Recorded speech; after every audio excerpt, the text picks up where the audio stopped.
नमस्कार, मुद्दा देख रहे हैं आप और मैं हूं आपके साथ ज्योति सांगवान। हरियाणा में मनोहर सरकार के 9 साल पूरे हो रहे हैं। इन 9 साल में सरकार ऐतिहासिक बदलाव, ऐतिहासिक विकास कार्यों का, व्यवस्था परिवर्तन का दम भरती आई है। सीएम मनोहर लाल को धाकड़ सीएम के तौर पर पेश किया जाता है तो विरोधी सभी दावों को खारिज करते हैं। विरोधी हर एक मोर्चे पर सरकार को फेल करार देते हैं। ऐसे में आज का मुद्दा ये कि 9 साल कितने बेमिसाल, 9 साल में कितना हुआ कमाल, चर्चा हम करेंगे। एक रिपोर्ट आपको दिखाते हैं। भारत के संविधान के प्रति सच्ची श्रद्धा और निष्ठा रखूंगा। भारत के संविधान के प्रति सच्ची श्रद्धा और निष्ठा रखूंगा। 9 साल पहले साल 2014 में हरियाणा में पहली बार बीजेपी बहुमत से सत्ता में आई। करनाल से चुनकर आए मनोहर लाल को हरियाणा की कमान मिली। 2019 में फिर सीएम मनोहर लाल की अगुवाई में बीजेपी जेजेपी गठबंधन वाली सरकार बनी।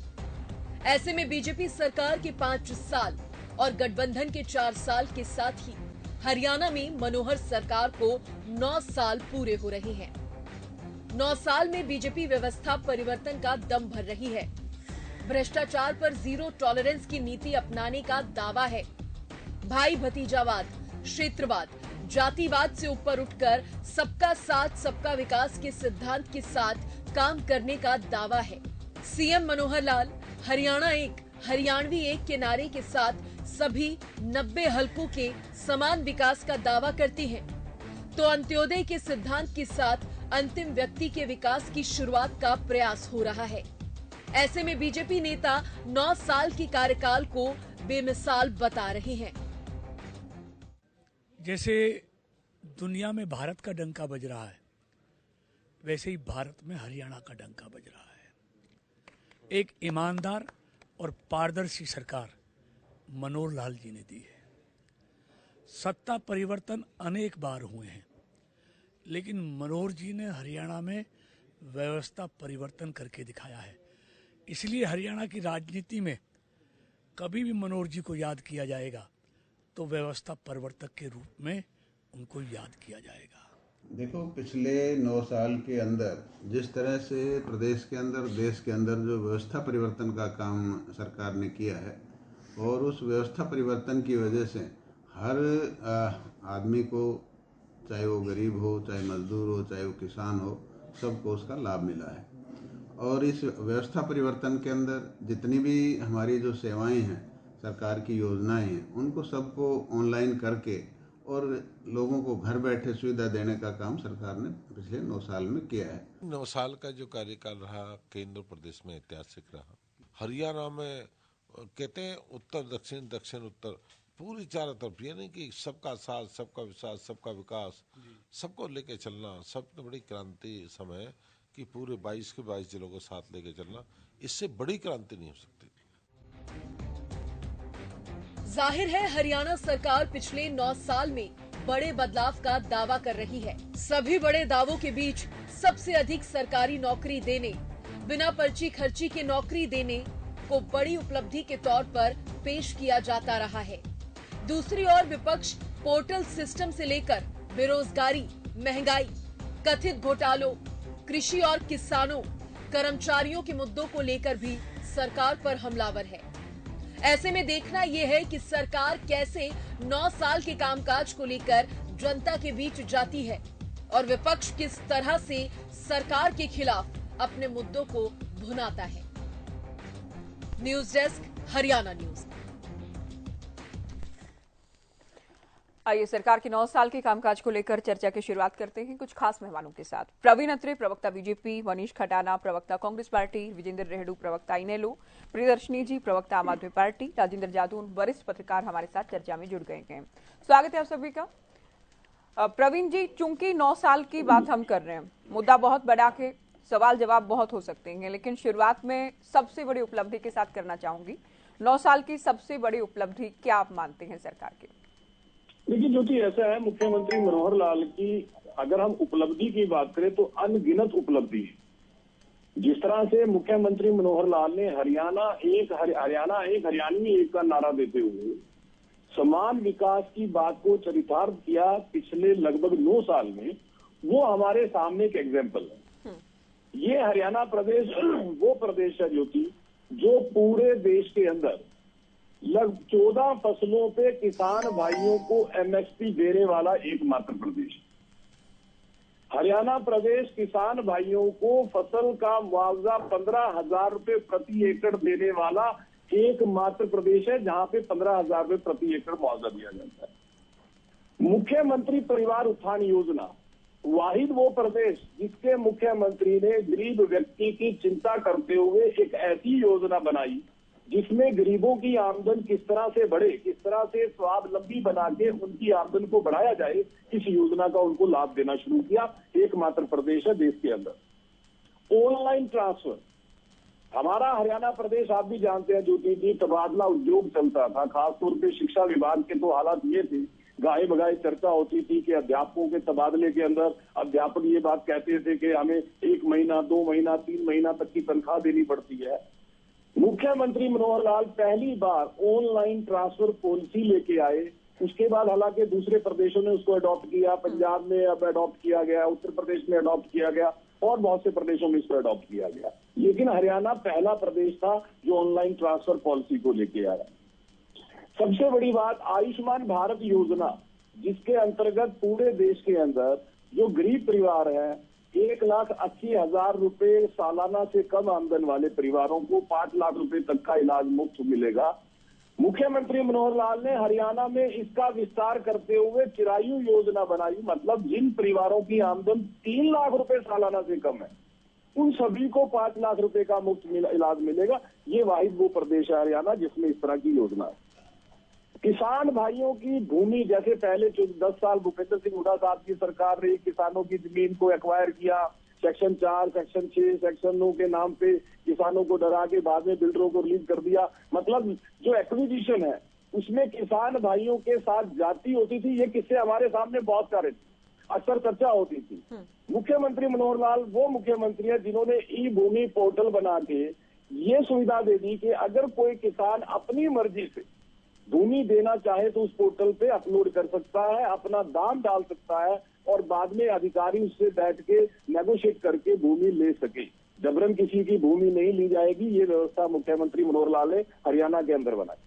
स्वामित्व योजना का हम चर्चा अक्सर करते हैं कि जैसे हरियाणा प्रदेश के अंदर स्वामित्व योजना आई, लाल डोरा को खत्म किया गया। जिन लोगों के घर उनके नाम नहीं थे वो रजिस्ट्रीज उनके नाम हुई और ये योजना बाद में केंद्र ने भी अडॉप्ट की और पूरे राष्ट्रीय स्तर पे इस योजना का विस्तार हुआ, हम सभी जानते हैं। हरियाणा प्रदेश पहले जो सरकार होती थी वो विशेष लोगों की सरकार होती थी, जो सत्ता के चहेते होते थे, सत्ता के नजदीक होते थे और वही सरकार की योजनाओं का लाभ ले जाते थे। मुख्यमंत्री मनोहर लाल वो मुख्यमंत्री है जिन्होंने सरकारी योजनाओं का लाभ पात्र व्यक्ति तक घर बैठे पहुंचे इस व्यवस्था को कायम किया। बाकायदा परिवार पहचान पत्र नाम से योजना लेके आए।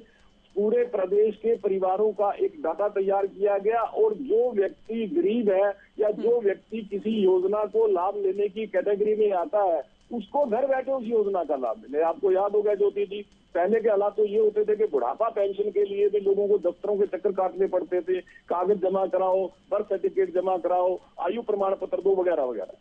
परिवार पहचान पत्र के जरिए जिस व्यक्ति की आयु जैसे ही 60 साल होती है, क्योंकि परिवार पहचान पत्र के डाटा के अंदर हर आदमी की डेट ऑफ बर्थ हमारे पास रिकॉर्ड में रहती है, जैसे ही आयु 60 वर्ष होती है ऑटोमेटिकली उसकी पेंशन लग जाती है। इस तरह का प्रावधान मुख्यमंत्री मनोहर लाल ने हरियाणा प्रदेश के अंदर किया। 561 के करीब योजनाएं हैं जिनका लाभ व्यक्ति को घर बैठे, पात्र व्यक्ति को घर बैठे प्राप्त होता है। ऐसी व्यवस्था बनाई मुख्यमंत्री मनोहर लाल ने। अब देखिए बहुत सारी योजनाएं हैं, मैं सबका जिक्र करूंगा और बताऊंगा एक एक करके कि किस तरह से मुख्यमंत्री मनोहर लाल ने हरियाणा प्रदेश के अंदर व्यवस्था परिवर्तन किया। हम लोग तो बदनाम हुए थे पूरे प्रदेश के अंदर। लोग अक्सर कहते थे कि हरियाणा में तो भाई भतीजावाद होता है, क्षेत्रवाद होता है, जातिवाद होता है, भ्रष्टाचार है। मुख्यमंत्री मनोहर लाल ने इस व्यवस्था पे चोट की, एक पारदर्शी सरकार हरियाणा के लोगों को मिले ऐसी व्यवस्था कायम की, आम आदमी का जीवन सुगम हो, इस तरह की व्यवस्था मनोहर लाल जी ने बनाई। और यही मनोहर लाल जी ने जो 9 साल के अंदर हरियाणा का विकास किया वो हमारे सामने एक नजीर है। दूसरे प्रदेश हमारी योजनाओं को अडॉप्ट कर रहे हैं। एक और मैं बात बता देता हूँ, जो परिवार पहचान पत्र नामक योजना है, हालांकि उत्तर प्रदेश ने इस योजना को स्टडी किया, वो प्रदेश अडॉप्ट कर रहा है, लेकिन कांग्रेस के मुख्यमंत्री छत्तीसगढ़ के भूपेश बघेल, कुछ दिन पहले मैं उनका एक बयान सुन रहा, वो इस योजना को अडॉप्ट कर रहे हैं। नाम उन्होंने थोड़ा अलग दिया है, लेकिन वो भी छत्तीसगढ़ के सभी परिवारों का एक डाटा कलेक्ट कर रहे हैं और उनको आइडेंटिटी नंबर दिया जाएगा। मतलब हमारी योजना को वो भी अडॉप्ट कर रहे हैं, ये यहाँ पे बताना चाहता हूँ। जी जी प्रवीण जी, आपने बहुत सारी उपलब्धियां गिनवा दी। मनीष जी, 9 साल में हरियाणा के सीएम मनोहर लाल को, अभी फिलहाल की हम बात कर लें, जब डिबेट हम कर रहे हैं, झारखंड सीएम के तौर पर पेश करने का प्रयास है। एक बात जो स्थापित करने का प्रयास ये है कि पहले मुख्यमंत्री होते थे सिरसा के या रोहतक के, लेकिन ये पहली बार है जब पूरे हरियाणा को सीएम मिला के मनोहर लाल के तौर पर, क्या कहें? ज्योति जी, 9 साल और 9 सिखिए मुख्यमंत्री के तौर पर हरियाणा के लाल खट्टर को जाना जाएगा, जिन्होंने 9 साल तक सिर्फ एक्सपेरिमेंट करे लोगों के ऊपर, किसानों के ऊपर, नौजवानों के ऊपर, हर वर्ग के ऊपर, चाहे वो किसान हो, कर्मचारी हो, व्यापारी हो, खिलाड़ी हो, हर वर्ग पर। ये एक 9 सिखिया सरकार 9 साल बाद भी ये साबित हुई, जिन्होंने अपने बहुत सारे फैसले किए और फिर उनको वापस लिए, चाहे वो केंद्र की सरकार हो, चाहे प्रदेश की भाजपा और जेजेपी की सरकार हो।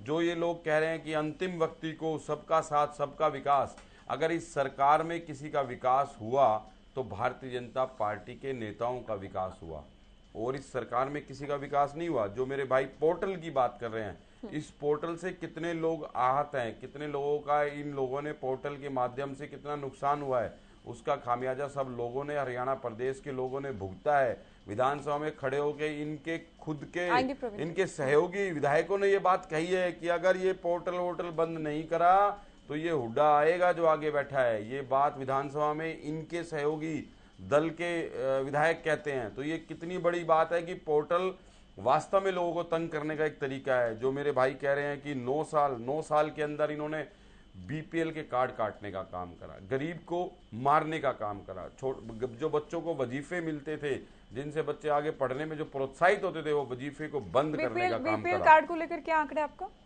9 साल में आप देखिए बीपीएल कार्ड, इन्होंने लगभग आधे बीपीएल कार्ड काट दिए। नहीं, ये कह रहे हैं जो फर्जी बीपीएल कार्ड थे वो बंद किए गए हैं, नए बनाए गए हैं। चलो, जो फर्जी बीपीएल कार्ड थे, नंबर है, कोई आंकड़ा है तो आप बता दो। जो फर्जी बीपीएल कार्ड थे वो तो चलो कट गए, पहले में और अब में, और बीपीएल कार्ड में क्या लोग इस बेरोजगारी के काल में, महंगाई के काल में लोग और ज्यादा गरीब हुए हैं। लोगों को और ज्यादा सुविधा देने की सरकार की जरूरत है। जहां सरकार को बीपीएल कार्ड बढ़ाने चाहिए वो पहले की तुलना में घट रहे हैं।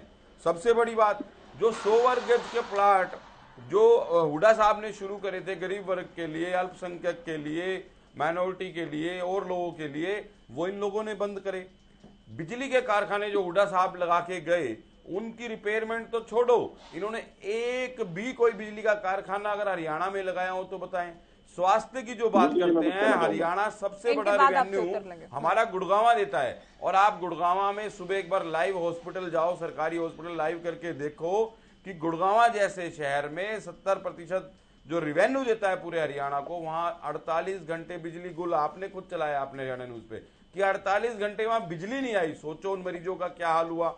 जो लोग अपने लिए तो बड़े बड़े कार्यालय बना लेते हैं, बीजेपी का अपने लिए रेस्ट हाउस बना लेते हैं, उन लोगों से आज तक यहां सरकारी हॉस्पिटल की सुविधा नहीं दी गई।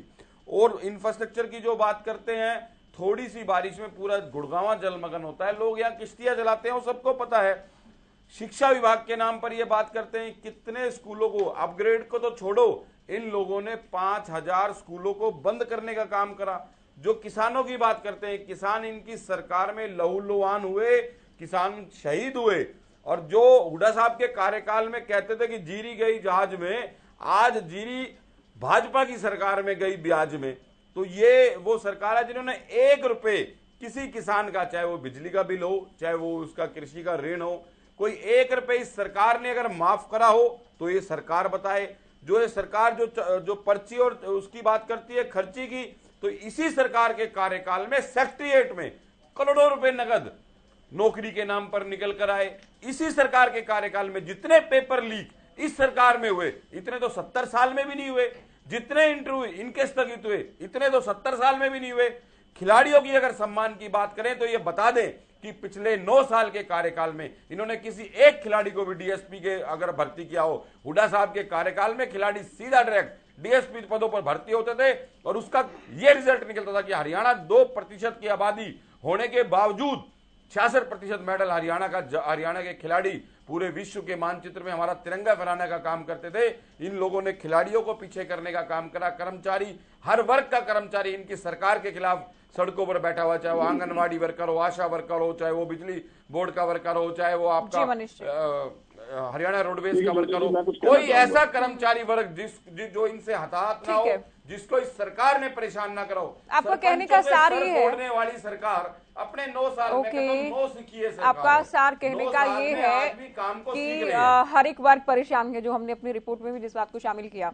प्रवीण जी, यूं तो बहुत सारे आरोप हैं, लेकिन पहली बात जो इन्होंने कही कि प्रयोगशाला बना दिया आप लोगों ने हरियाणा को, नए नए प्रयोग किए गए, नए नए नाकाम प्रयोग आप लोगों ने किए हैं, आपकी सरकार ने किए। देखिए, ऐसा मुझे कांग्रेसी मित्र की बौखलाहट उनकी बातों में पूरी तरह से नजर आ रही थी। हालांकि मैं चाहता नहीं हूँ किसी को डिबेट के बीच में डिस्टर्ब करूं, लेकिन जब वो झूठ बोलना शुरू कर रहे थे तो मुझे पहले ही लगा था कि मुझे रोक देना चाहिए, लेकिन उससे थोड़ा मैथ क्रिएट होता है, इसलिए मैं बोला नहीं। पहला झूठ बोला इन्होंने कि इनके सहयोगी दल के विधायक ने विधानसभा में कहा कि आप ये पोर्टल बंद कर दो वरना हुड्डा आ जाएगा।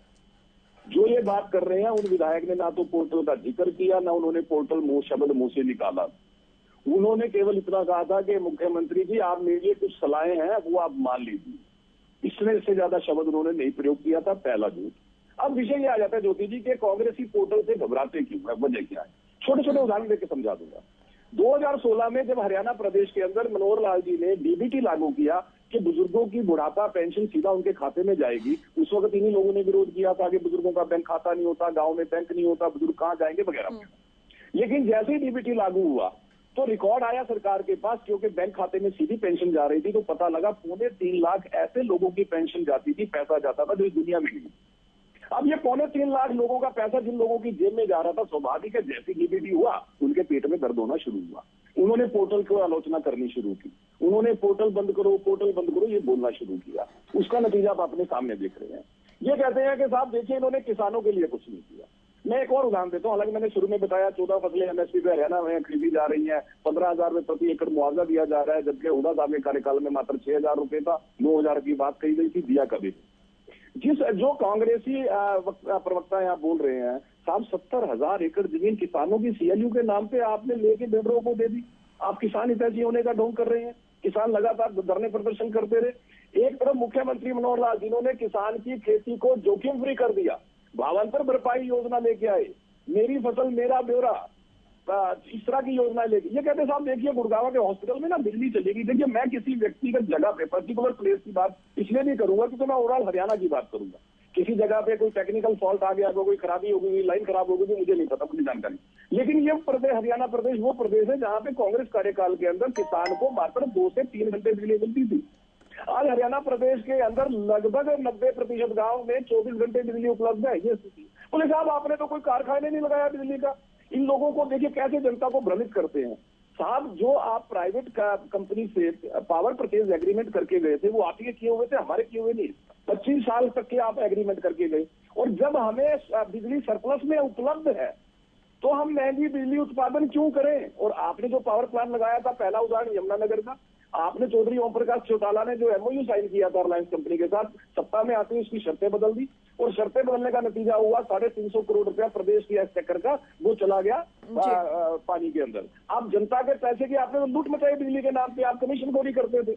आज हरियाणा के प्रदेश को 24 घंटे बिजली कैसे मिल रही है? वो इसीलिए मिल रही है क्योंकि हमें सस्ती बिजली सरप्लस में उपलब्ध है, हम कमीशनखोरी नहीं करते। और सबसे बड़ी बात देखिए, किसानों का ऋण आज तक आपने माफ नहीं किया। इनको शायद जानकारी नहीं है, किसानों का ब्याज माफ हुआ, किसानों की पेनल्टी माफ हुई, और मनोहर लाल जी ने किसानों को इतना सशक्त कर दिया। किसान क्रेडिट कार्ड 3 लाख रुपए तक प्रति एकड़ किसान अगर लोन लेना चाहे बिना ब्याज के उसको उपलब्ध होता है, तो ऋण माफ करने की जरूरत ही नहीं पड़ती, क्योंकि हमने किसान को सशक्त इतना कर दिया, किसान करते ना। हम स्वावलंबी बनाने में विश्वास करते हैं, लेकिन आप किस तरह की राजनीति करते हैं वो आपकी बातों से पता चल रहा है। ये कहते हैं साहब नौसिखिए मुख्यमंत्री हैं, साहब नौसिखिए मुख्यमंत्री हैं, तभी तो 10 साल से आप सत्ता से बाहर है। नौसिखिए मुख्यमंत्री हैं, तभी तो उन्होंने इतनी जनहितैषी योजनाएं हरियाणा प्रदेश के अंदर लाए। आप कहते हैं कितना गरीब हो रही है। अरे साहब, हरियाणा की पर कैपिटा इनकम जो आपके समय में 1,27,000 रुपए थी, 2,94,000 रुपए से ज्यादा हो गई है इस वक्त। हरियाणा की जीएसटी थी जो आपके समय में मात्र 4.25 लाख करोड़ थी, 10 लाख करोड़ से ज्यादा हो गई है इस वक्त। हरियाणा के अंदर ऐसी औद्योगिक नीति लेके आए मनोहर लाल जी के 1,60,000 से ज्यादा छोटे बड़े मझोले उद्योग हरियाणा प्रदेश में लगे हैं। हरियाणा के युवाओं को जो पारदर्शिता से रोजगार मनोहर लाल जी ने दिया है, आप 10 साल में नहीं दे सके, तो मात्र 8.5 साल में दे दिए थे। आपने 10 साल में कितना दिया? 84,000। मनोहर जी ने 8.5 साल में कितने दे दिए थे? 1,10,000 से ज्यादा। 60,000 पाइपलाइन के अंदर है। लगभग हरियाणा प्रदेश के 50 लाख युवा इस 9 साल के अंदर प्राइवेट उद्योगों के अंदर, प्राइवेट काम धंधों के अंदर समायोजित हुए हैं। इस तरह की योजना लेके आया मनोहर लाल जी। हरियाणा प्रदेश के अंदर जो आप चिल्लाते थे बेरोजगारी ज्यादा, ज्यादा, नेशनल सैंपल सर्वे ऑफिस की रिपोर्ट आई है 3 दिन पहले, 6.1%। और मनोहर लाल जी ने विधानसभा में कहा था ये खड़ा होके, लेकिन आपके झूठ का नैरेटिव वहीं पे टूट गया जब नेशनल सैंपल सर्वे ऑफिस की रिपोर्ट। चलिए, आपने तमाम बातों का जवाब दिया। मैं चर्चा को आगे ले जाती हूँ प्रवीण जी। रेड्डी साहब, देखिए, बार बार ये कहा गया कि सबका साथ सबका विकास, ये नारा दिया गया, बाद में इसका दायरा और भी बढ़ाया गया, कुछ और बातें भी इसमें शामिल की गई। हरियाणा एक, हरियाणवी एक की बात बार बार सीएम कहते हैं। अंत्योदय की बात हमेशा कहते हैं कि हम ये नहीं चाहते कि अंतिम व्यक्ति का विकास हो, बल्कि चाहते हैं कि शुरुआत भी अंतिम व्यक्ति से ही हो। तो इसमें कहा यह जा रहा है कि बहुत काम हुए, ऐतिहासिक काम किए गए। सबसे बड़ा दावा ये भी कि व्यवस्था परिवर्तन हमने किया है, सिस्टम को बदला है 9 साल में। ज्योति जी, देखिए, सबसे पहले तो मैं हमारे बड़े भाई प्रवीण अत्रे जी को इस बात की बधाई देना चाहूंगा कि वो सच है या झूठ, लेकिन जो अपना पक्ष रखते हैं सरकार का, वो बड़े अच्छे भाव से रखते हैं ताकि कोई उसको पकड़ ना पाए। लेकिन प्रदेश की जनता सब जानती है इस 9 वर्ष में, जैसे आपने कहा, सबका साथ सबका विकास, सबका साथ सबका विकास किया इन्होंने। मैं मान लेता हूं कि किया। क्यों किया? क्योंकि विकास ही नहीं हुआ तो सब अपने आप साथ आ गए, सभी बराबर हो गए, समान हो गए कि भाई किसी का करना ही नहीं तो अपने आप समान ही तो रह गए। वो उनमें गड़बड़ कहाँ हुई? देखिए, कोई भी जो सरकार होती है, मैं ये मानता हूं ज्योति जी, हर सरकार जो सत्ता प्राप्ति करती है उसका ध्येय होता है कि हम विकास के काम करें और हम ऐसे कार्य करें कि अगली बार जनता हमारे को निर्विरोध चुनने का काम करे या हमें कोई ज्यादा संघर्ष ना करना पड़े। प्रत्येक सरकार इस तरह के कार्य करने का प्रयास करती है। इन्होंने भी ऐसा प्रयास किया, लेकिन ये कर नहीं पाए। जिस प्रकार से प्रवीण जी भी गिनवा रहे थे कि हमने जो ना ऑनलाइन ट्रांसफर पॉलिसी लेकर के आए, it is not a development of any state. ये एक प्रोसेस का काम है। पहले ऑनलाइन सिस्टम हुआ नहीं करता था, नेट नहीं होते थे, ऑनलाइन सिस्टम नहीं थे। अब टेक्नोलॉजी आ गई है तो उसको तो अडॉप्ट कोई भी सरकार होती वही करती। ये कोई नया इनका डेवलपमेंट नहीं है, ये कोई इनका जो है ना नई कोई ऐसी चीज नहीं है जिसका ये गुणगान करने का काम नहीं। ऑनलाइन सिस्टम का भी तो हमारे को कि आपने आयुष्मान 1995 में आ गया था प्रभु, इंटरनेट 1995 में आ गया था। आप क्या नहीं, देखिए, ऐसे नहीं आप नहीं, मैं तो केवल जानकारी बढ़ा रहा हूँ, मैं जिससे बोल नहीं रहा, बस जानकारी बता दी। 1995 में इंटरनेट आ गया। बड़े ढंग से सुना। हाँ, कोई बात नहीं, वो राजीव गांधी जिले का जो भी था, लेकिन अब डेवलपमेंट होगा। 10 साल पहले एक आम आदमी के पास मोबाइल नहीं हुआ करता था, आज रिक्शा वाले के पास भी मोबाइल है। आम आदमी टेलीफोन करने में हिचकता था क्योंकि आउटगोइंग कॉल के चार्जेस देने पड़ते थे।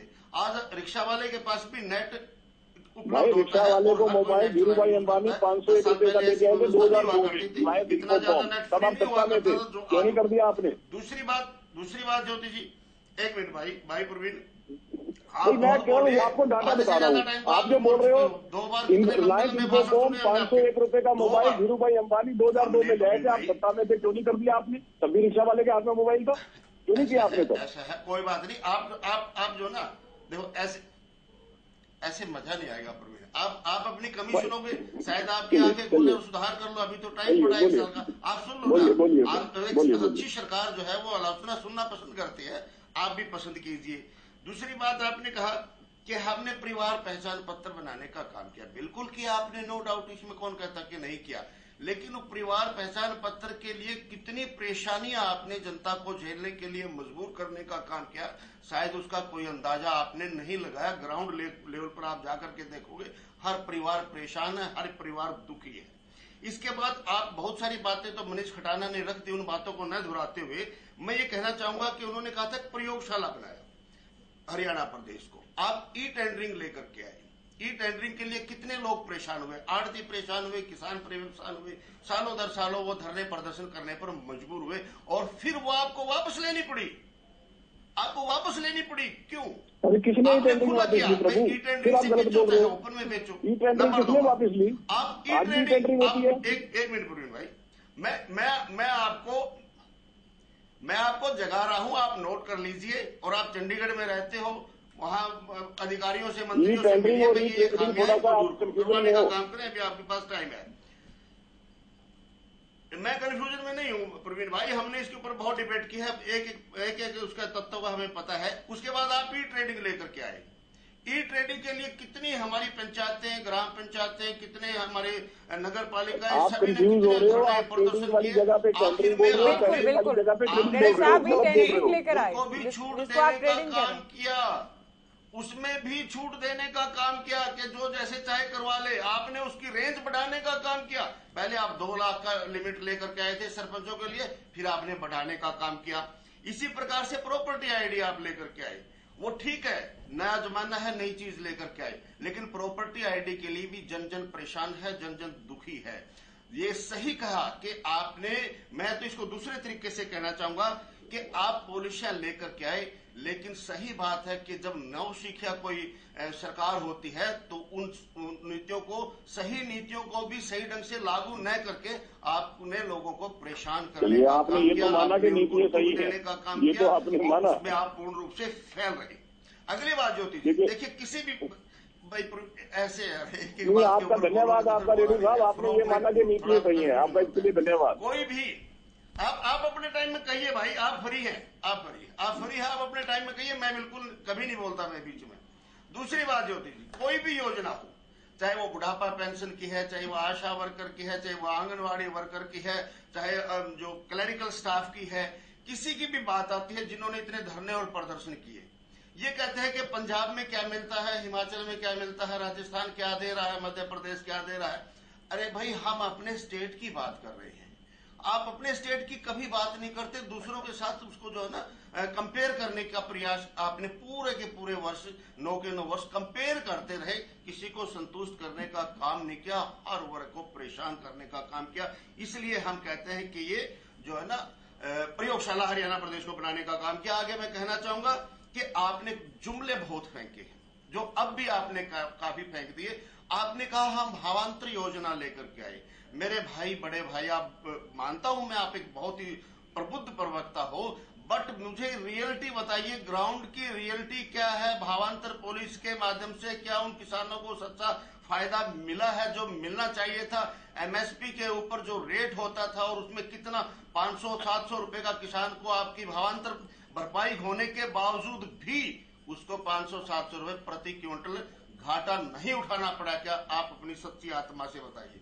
आप कहते हैं हम 14 फसलें जो ना हमने इसके ऊपर एमएसपी पर खरीदने का काम किया। प्रवीण भाई, टीवी चैनल के ऊपर बैठ करके इस तरह की तो झूठ मत बोलिए। आप कौन सी 14 फसल आप उसके ऊपर खरीदते हैं? कौन सी फसल आपने कहा कि हमने पूरी फसल इसको खरीद लिया? आधी फसल बिक चुकी होती है तब आप शुरू करते हो, आधी रह जाती है तब बंद कर देते हो। तो इस प्रकार से भी आप जो है ना प्रदेश की जनता को गुमराह नहीं कर सकते। हम सबसे ज्यादा प्रदेश की जनता समझती है, जानती है। किसी भी सरकार का जो पैमाना होता है, उसकी सफलता और असफलताओं का पैमाना नापने के लिए मुख्य रूप से शिक्षा, स्वास्थ्य, रोजगार, बिजली और पानी होती है। तो कुल मिलाकर बात यह है कि कांग्रेस और इनेलो को सरकार में 9 साल में कुछ भी अच्छा नजर नहीं आ रहा आप लोगों को। अत्रे जी, मैं आपसे जवाब लूंगी, काउंटर कीजिएगा आप। आम आदमी पार्टी को चर्चा उपलब्धि आप लोग, ठीक है, आप लोग खामियां निकालेंगे, आप लोग खामियां बताएंगे, आलोचना करेंगे, लेकिन कोई भी एक काम आप लोगों को नहीं लगा कि हाँ ये अच्छा किया और भी अच्छा हो सकता था। ज्योति जी, आप जाने दो असली बात। ये असली बात हम कहेंगे तो इन्हीं को फायदा मिलेगा, क्योंकि 1 साल बचा है इनके पास। मैं इनके फायदे की बात बता रहा हूँ, सरकार को बेनिफिट मिलेगा इसका। अब बोल रहे प्रियदर्शनी जी कर रहा हूँ मैं। फायदा हो रहा है प्रवीण भाई। 2014 में देखिए, जो हमने रिपोर्ट में भी कहा, अभी जानते हैं, पहली बार बीजेपी बहुमत में आई, उसके बाद गठबंधन की सरकार बनी। अब भी दावा ये किया जा रहा है कि हमने, चूंकि मुद्दे अलग अलग मुद्दों को लेकर हम डेली रोजाना हम बात करते हैं मुद्दा में, लेकिन कुल मिलाकर कहा यह जा रहा है कि हमने ऐतिहासिक काम किए, हमने हरियाणा में बहुत बड़ा परिवर्तन किया के, और जो काम किया के, जो उपलब्धियां के, जो विकास कार्य हैं, उन्हीं को लेकर हम जनता के बीच जाएंगे, 2024 में भी सरकार बनाएंगे। देखिए ज्योति जी, इसमें तो कोई दो राय नहीं है कि इतिहास तो रच दिया खट्टर साहब ने, इसमें तो कोई दो राय नहीं है। इतिहास रचा है खट्टर साहब की खटारा सरकार 9 साल चलाने के लिए। इतिहास रचा है कि अगर कभी भी हरियाणा का मुख्यमंत्रियों का अगर विकास लिखा जाएगा, काम लिखा जाएगा, तो बहुत ही झूठे मुख्यमंत्री के रूप में ये जाने जाएंगे।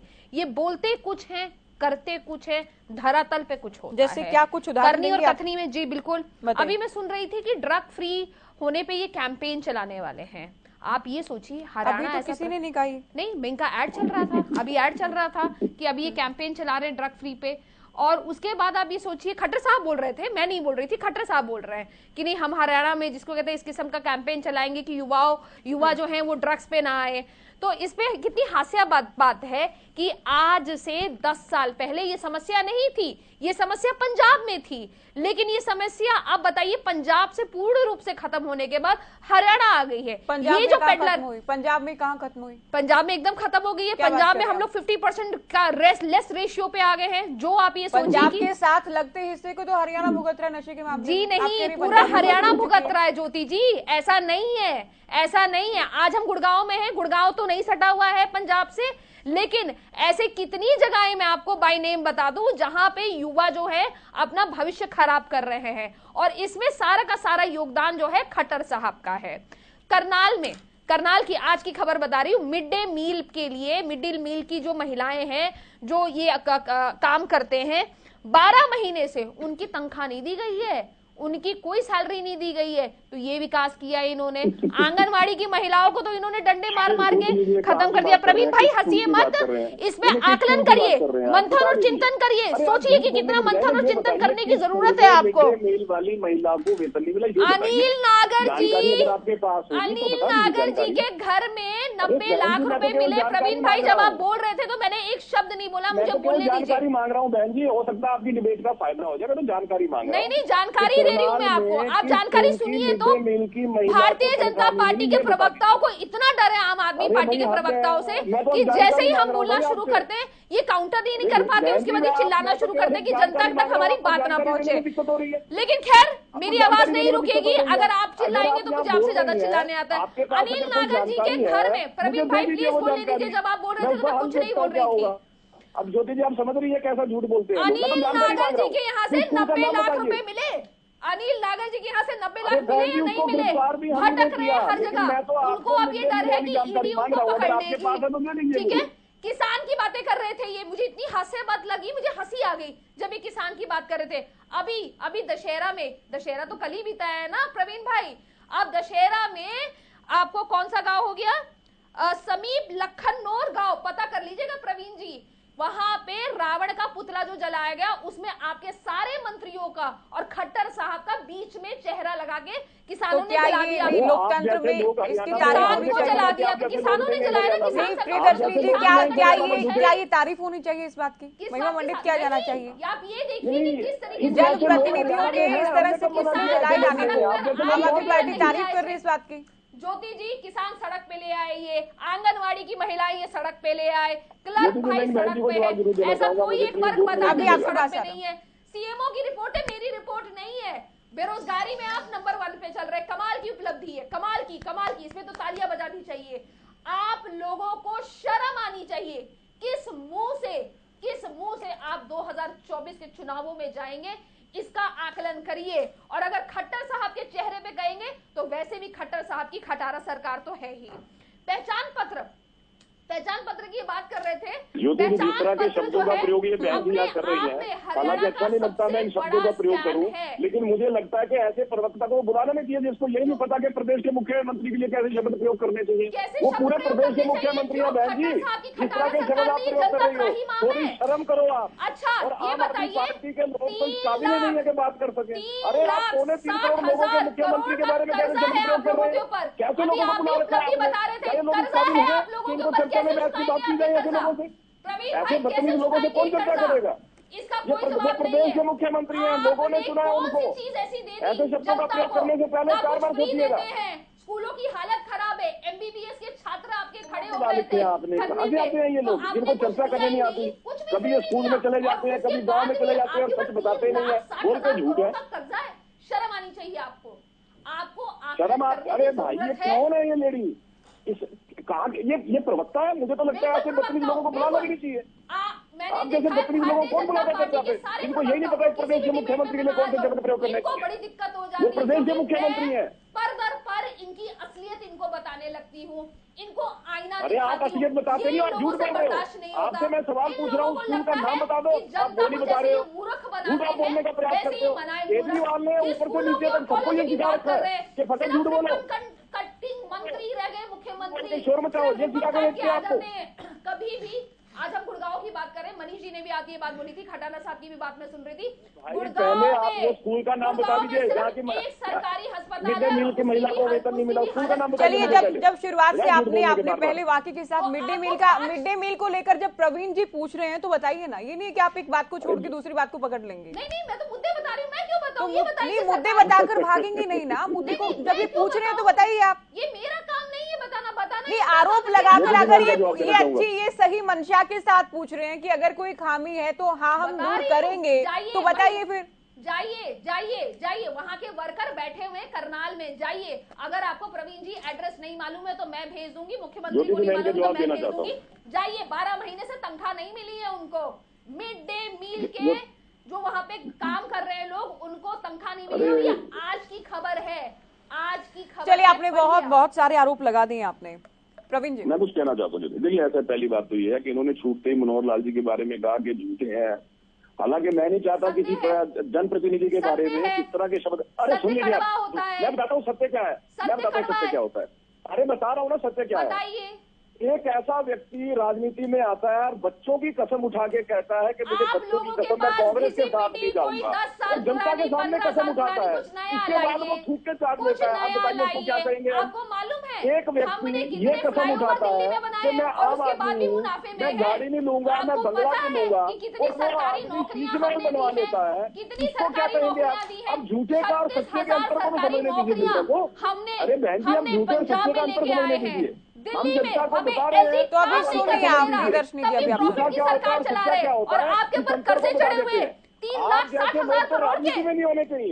जो लोग सतत झूठ बोलते हैं, अत्यात्मक बात से भागते हैं, ऐसे लोग तो राजनीति में होना राजनीति का नुकसान है। भाई झूठा वो होता है जो कसम खा के झूठ बोल देता है, झूठा वो होता है जो कसम खा के पलट जाता है। बच्चों की कसम खा के पलटने वाले लोग यहाँ के हमें बाजन बोले। आज की डेट में हरियाणा में पैदा होता है, अरे ज्योति का कर्जा इस बहन जी को ये समझाइए झूठे और सच्चे का अंतर क्या होता है, क्या होता है झूठा और क्या होता है सच्चा। जो आदमी बच्चों की कसम खा के पलट जाए वो झूठा है, इसको कहते हैं झूठा। वो आदमी जनता के सामने कसम उठा के पलट जाए, इसको झूठा बोला जाता है। एसपी को और आप दिल्ली के अंदर दंगों में आपके पार्षद शामिल थे, यूं के दंगों में आपकी पार्टी के पदाधिकारी के ऊपर FIR हुई है। आपको इस बात की जानकारी होनी चाहिए। आपकी पार्टी के पदाधिकारी को मुंह के मामले में FIR हुई है, जो दंगों में शामिल था। यूं के दंगों में आपके अल्पसंख्यक प्रकोष्ठ के प्रदेश संयोजक यूं के दंगों में शामिल थे, नाम जब FIR हुई है उनके ऊपर। अरे भाई सब बताइए, आपके प्रदेश संयोजक अल्पसंख्यक मोर्चा, नाम जब FIR है उसके ऊपर। चलिए, मैं चर्चा को भी आगे ले जाते हुए प्रियदर्शनी जी जावेद अहमद आपके अल्पसंख्यक प्रकोष्ठ के प्रदेश संयोजक है, उनके नाम जब FIR है, नाम जब FIR कर रहे हो। चलिए प्रवीण जी, आप भी सुनिए अभी। प्रियदर्शनी जी आप लगातार नहीं बोलती रहेंगी ना, सुनिए अभी। कमिश्नर से मिलके आए हैं जावेद अहमद, तो ये बातें भाई बोलना तो मत संदीप गवाह करिए। है, FIR है, पुलिस जांच कर रही है, इनकी जब जांच के इनके सामने आ पास कोई जाएगा। मुद्दा नहीं तो होता तो संदीप ये गवाह के सनातन और जांच के धर्म ले आधार आते पे हैं। FIR हुई है वो। अब ये आप हिंदू मुंह के मुस्लिम दंगों की करने बात लगते आपने की तो मैंने हैं। सच जब बता इनसे दिया, पूछा आपको जाता है तकलीफ कि होने कौन लगी। सी सड़क बना रहे हो, कौन सा आपने स्कूल झूठ का बनाया है, शब्द का तभी प्रयोग किया तो सनातन मैंने धर्म अरविंद ले आते केजरीवाल का हैं। सच बता एक दिया इनके आपको, तो प्रवक्ता आपको आते बोलते तकलीफ आप होने लगी। सनातनी नहीं हो, मुझे लगातार आप आपसे दिल्ली की सर्टिफिकेट की एजुकेशन जरूरत नहीं कि पॉलिसी, मैं स्वास्थ्य की सनातनी बात हूँ या करते नहीं। हो, जब हम सवाल पूछ लेते हैं कि कौन सा नया स्कूल बनाया, आपके पास जवाब नहीं होता। बिल्कुल जब है। हम अस्पताल की बात करते हैं, आपके पास बिल्कुल चलिए है। बताइए आज दिल्ली में 5 स्टार कौन सा होटल नया में स्कूल स्कूल बनाया बना दिल्ली दिए में। हमने। आप बताइए कौन सा नया स्कूल बनाया आपने अरे दिल्ली में, यार, स्कूल का हरियाणा एड्रेस में बात बताइए, करिए प्रवीण भाई, एड्रेस कैसी बताइए बातें स्कूल कर का। रहे हैं प्रवीण झूठ भाई। बोलते हो आप लगातार, प्रवीण भाई, आके हम आप हरियाणा आरोप में लगाते हो तो हरियाणा की सही राजनीति देते में उसके। चर्चा करते हैं अरे ना। भाई तथ्य दे दीजिए हाँ, मेरे जा हरियाणा रहे के, बार-बार दिल्ली। मैं तो मांग रहा हूँ मुझे तथ्य। मालूम है मुझे दिल्ली से तथ्य आप बहुत दीजिए, आपके प्रभावित पास हैं, अगर कोई लेकिन तथ्य इसका है मतलब तो ये नहीं कि दीजिए। हम दिल्ली और पंजाब की अरे बहन प्रियदर्शनी मैं जी, तो मैंने तथ्य मांग रहा हूँ प्रवीण जी को आपसे। टाइम दिया था अभी काउंटर में कुछ कहने के लिए, काउंटर कर रहे थे, बातें लेकिन आप ये लगातार शोर बोल रही हैं, आप मचाएंगे। लगातार बोल रही ये हैं। ऐसे शोर मचाएंगे आप कि इनके सीएम पास साहब को कुछ नहीं झूठा होगा। बता रही हैं, इनका कहना है अरविंद केजरीवाल सबसे झूठे हैं। ना, सुनिए, इनके मुझे ये बोलने से बताइए क्या सीएम होता साहब है? ने कहा इनके झूठ बोला। सर्टिफिकेट की हमें भाई जरूरत ही नहीं है, प्रदेश के जनता दे रही है हमें मुख्यमंत्री 15 ने साल कहा से झूठ बोला, सर्टिफिकेट। या तो ये बताइए, मैं बता रहा हूँ सीआर केजरीवाल जी ने कहा झूठ बोला, मैं तथ्य इनके लेके बता रहा हूँ, आप सर्टिफिकेट की बता हमें दीजिए। आवश्यकता आप नहीं है। बता लेकिन दीजिए आप कि जब कहाँ झूठे, झूठ आप बोला। जब झूठ बोलने का आरोप लगा रही हैं, तो मैंने भी पूछा, प्रवीण जी भी पूछ रहे हैं कि कब झूठ बोला, क्या झूठ बोला? झूठ अरविंद जी का मैं बता रहा हूँ तथ्यात्मक रूप से। झूठ बोला। क्या? किसान इनसे दुखी, क्या बोला? क्या किसान सड़क क्या पे नहीं बोला? आए ज्योति जी? तो झूठ अरे क्या झूठ झूठ बोला, बोला ये सड़क बताइए। पर आए। नहीं आए। एक बात बताइए, क्या हम झूठ सड़क बोला पे ये क्यों बताइए। जाएंगे अगर हमारी अरे चीजें ठीक तरीके से चलेंगी? नहीं, भाई, घुमाइए नहीं बात को, ये घुमाइए बात नहीं, को घुमाइए नहीं बात को, घुमाइए नहीं नहीं। नहीं, घुमा नहीं रही हूँ, एकदम स्ट्रेट आप जवाब दे घुमा- रही हूँ कि इनसे क्या ये पूछिए, किसान सड़क पर आने का सबको अधिकार है, सड़क पर आने का जिसको अधिकार है 15,000 सबको, रुपए किसान प्रदर्शन भाइयों करने को का, मांगे विरोध मिलता करने है का। कैसे? इसमें ये बात कहाँ से आ गई कि ऐसे सीएम साहब ने झूठ बोला? क्या किसानों को नुकसान हुआ है या नहीं हुआ है? क्या हुआ है या बहन नहीं जी, हुआ आपको है? शायद पता नहीं, किसानों की नुकसान की भरपाई में हरियाणा प्रदेश हाईएस्ट है, तब 10,000 करोड़ सुसाइड रुपए। चलिए, कर रहा है। मैं जादव जी को मैंने चर्चा में भी नहीं जोड़ा है, आप लोग आपको ठीक जानकारी है। है? प्रवीण जी आप सुनिए अभी, हरियाणा प्रदेश प्रियदर्शनी में जी, किसान का अगर 1 प्रियदर्शनी रुपए का जी, नुकसान होता प्रियदर्शनी है जी। तो सरकार भरती है, आपकी तरह नहीं है, बाहर जाती है। पंजाब में जाके देखिए 18% आप, सुसाइड रेट किसानों का बढ़ गया है, तो रहने पंजाब दीजिए में है प्रवीण बहन जी। जी, पंजाब में है, और वो भी मानसा इलाके में। चलिए जाके तो प्रियदर्शनी जी देखिए। आप सुनिए अभी, आप बहुत विस्तार से अपनी बात कह चुकी हैं। जादव जी को मैंने अभी तक चर्चा में नहीं जोड़ा है। जी जी जी जादव जी, 9 साल सरकार के शुरुआत में कहा गया था कि पहली बार विधायक बने हैं और पहली बार सीएम बने हैं मनोहर लाल। विपक्षियों ने, विरोधियों ने खूब घेरा कि उनको अनुभव नहीं है, लेकिन अब जबकि 9 साल पूरे कर चुके हैं, अगले चुनाव में जाने की आप कह सकते हैं कि राज्य चुनावी मोड पर गए, तो कैसे आप देख रहे हैं उनके कामकाज को, उनकी नीतियों को और हरियाणा सरकार को? देखिए, मुख्यमंत्री जी ने प्रेस कॉन्फ्रेंस में खुद ही कहा था कि पहले हम नए थे, अनुभव नहीं थे, लेकिन अब पुराने हो गए, अनुभव भी हो गया। तो सवाल ये है कि सरकार कोई भी आती है तो उसका अपना एक विकास का एजेंडा होता है और निश्चित तौर पर गरीबों के उत्थान की योजनाएं भी होती हैं, खास तौर से, और औद्योगिक विकास और दूसरे व्यापारिक विकास और तमाम तरह की गतिविधियों से देश के, प्रदेश के आर्थिक प्रगति को आगे बढ़ाने का प्रयास होता है। और सरकार एक हाथ से लेती है, दूसरे हाथ से देती भी। सरकार का काम ये है कि टैक्स वसूली करना, फिर उसके आधार पर विकास करना, और जो है पूरा प्रदेश या देश है उसको आगे बढ़ाने का काम। तो मनोहर सरकार आई, पहले कार्यकाल में इन्होंने जो प्रयोग किए, ये सरकार जो बीजेपी की केंद्र से लेकर प्रदेशों तक थी, उनका ये था, सोच चिंतन ये था कि तकनीकी के जरिए जो मनुष्य का भ्रष्टाचार की प्रवृत्ति है उसको नियंत्रित किया जाए। तो उसके लिए उन्होंने तमाम जो है टेक्नोलॉजिकल सिस्टम में पोर्टल लेके आए, कोई ऑनलाइन ट्रांसफर प्रणाली लेके आए, तो पर्ची खर्ची से मुक्त जो है सरकारी सर्विसेज में भर्ती की प्रक्रिया लेके आए। लेकिन इसके बावजूद कहीं ना कहीं जो है, कहते हैं ना कि ये एक एयर स्ट्राइक हुई तो कहीं तो टारगेट पर स्ट्राइक हुई, कोलेट्रल डैमेज भी हो जाता है। तो कोलेट्रल डैमेज भी हुए, उसमें तकनीकी जो सिस्टम आए उसमें कुछ पात्र लोगों की भी छटनी हो गई और कुछ जो अपात्र थे उनको तो टारगेट थे ही, तो उनको छटनी करनी थी। तो इस तरह से सरकार ने जो प्रयोग किए हैं पहले कार्यकाल में भी उनका टेस्ट हो गया। अब चैनल पर बैठकर या कहीं भी किसी भी बहस में तमाम तरह के दावे और उन दावों का खंडन करने का सिलसिला चल सकता है, लेकिन असली परीक्षा तो जनता के बीच में होती है।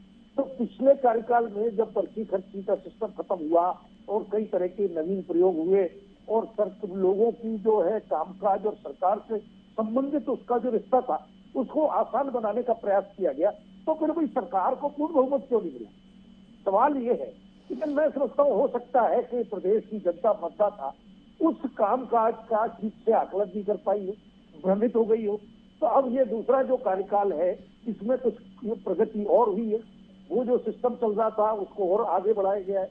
कई सेवाएं जो है ऑनलाइन हो गई, घर बैठे काम हो रहे हैं, 60 साल की उम्र में पेंशन बन रही है, और जो है गरीबों के उत्थान के काम, मुख्यमंत्री उत्थान योजना आ गई और परिवार पहचान पत्र आ गए ताकि छात्रों को ही मिले और ऑटोमेटिक योजनाओं का लाभ मिलता रहे। तो ये सब देखते हैं कि लोग जो है किस तरह से फैसला करते हैं। सरकार 2024 में लोकसभा विधानसभा के चुनाव में जाने वाली है, तो ये फैसला हो जाएगा।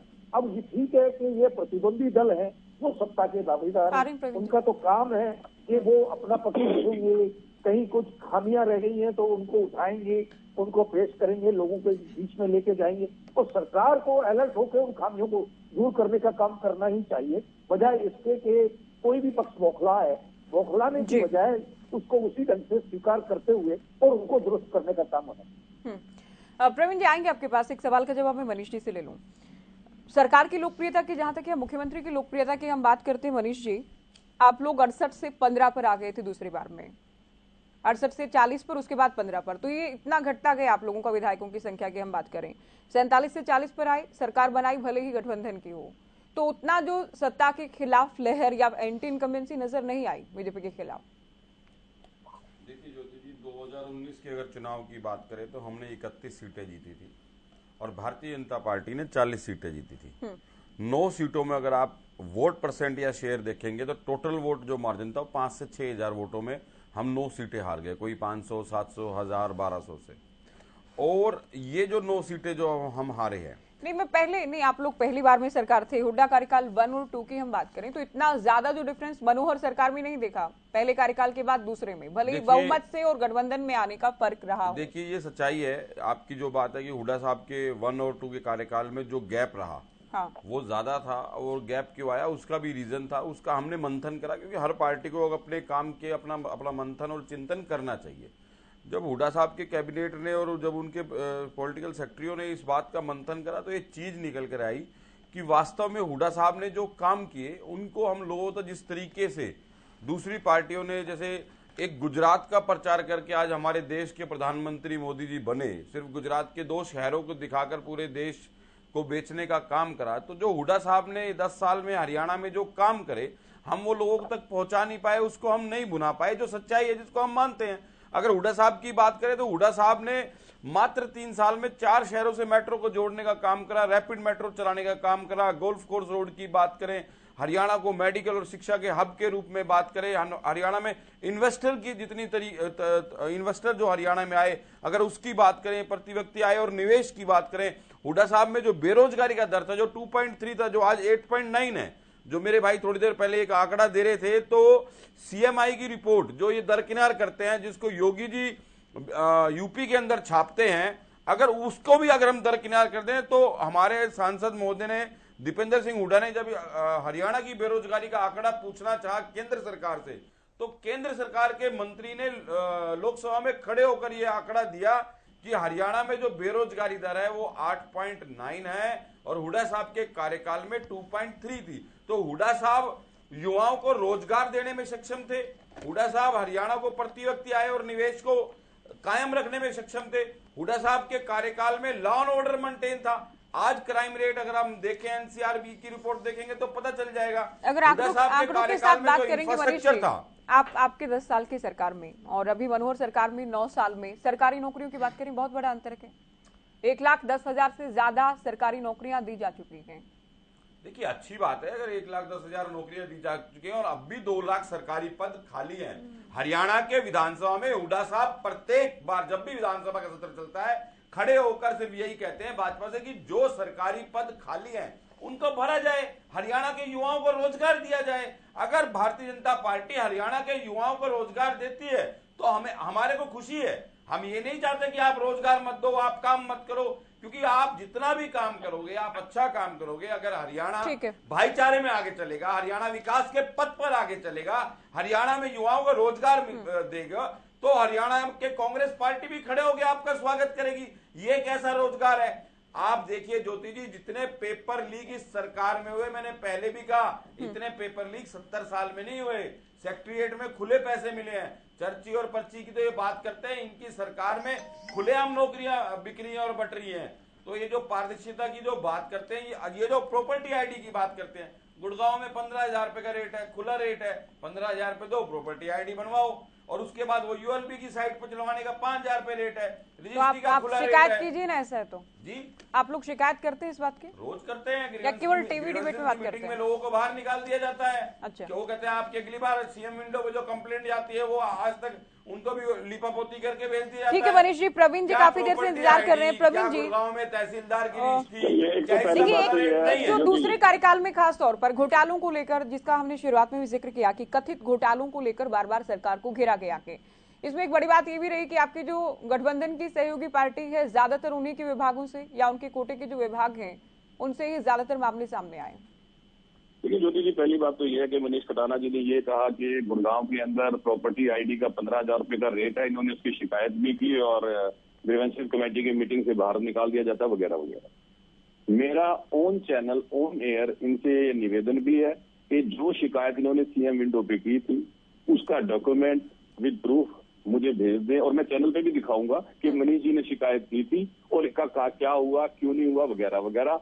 और अगर मनीष जी ने ऐसी अपनी कोई शिकायत ना भेजी तो मुझे लगता है कि फिर सवाल इनसे आप खुद ब खुद पूछ लेना। मैं खुद मांग रहा हूँ ये मुझे भेजें वो शिकायत जो इन्होंने सीएम विंडो पे की थी और उस पर कोई कार्रवाई नहीं हुई, तो बताइए एक बार मैं साबित करना चाहिए। अब दूसरी बात देखिए, इन्होंने क्या कहा कि बेरोजगारी बहुत ज्यादा है, सीएमआई की रिपोर्ट में हवाला दिया है। नेशनल सैंपल सर्वे ऑफिस की रिपोर्ट 3 दिन पहले आई है जिसमें बड़ा स्पष्ट बताया गया कि हरियाणा में बेरोजगारी 6.1%।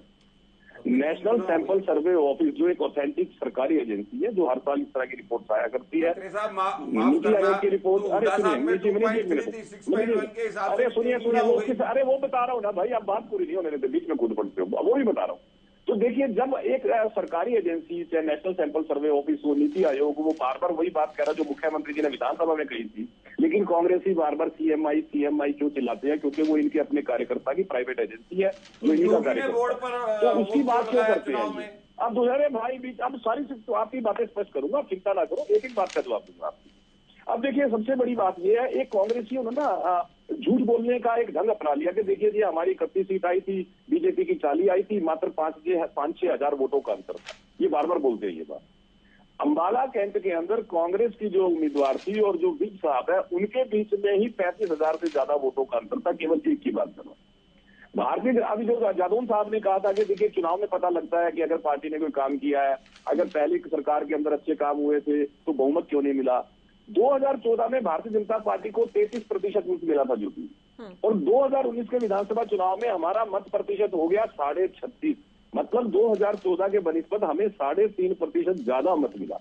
मनोहर लाल जी ने 5 साल सरकार चलाई, उसके बाद चुनाव में गए और जनता ने पहले से ज्यादा मत दिया, इसको हम क्या माने?